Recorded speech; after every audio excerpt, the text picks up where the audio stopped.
Sana din sa mga taong mahilig mag-judge, mahilig maghusga, bago niyo sana gawin yun, isipin niyo din na hindi niyo alam yung pinagdadaanan ng taong yun.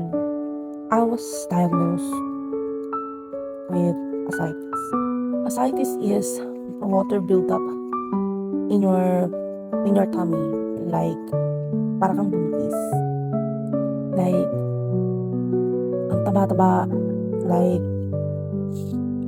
para kang 9 months pregnant. Nagpa-check up ako thanks to nalaman ko kung ano yung condition ko. Nakakalungkot lang kasi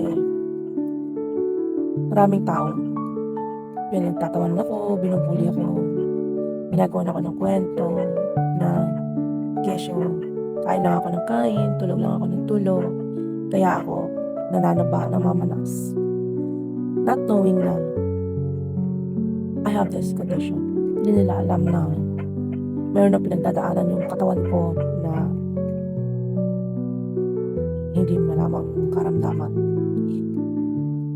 Ascites is may abnormalities na pala sa loob ng tiyan ko. At hindi lang ito dahil sa pagkain. Nagkakos din ito is stress, working habits, and mostly yung mga pangyayari sa buhay mo. Dapat laging piliin yung maging mabuti.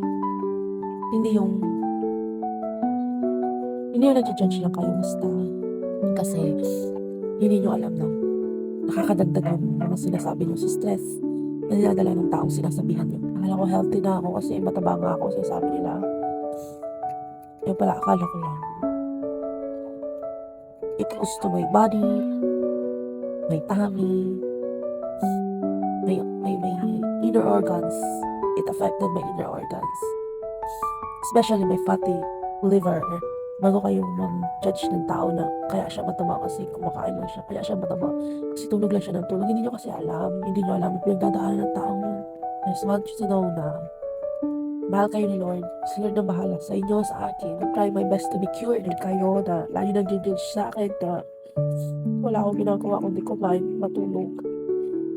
God bless sa inyo.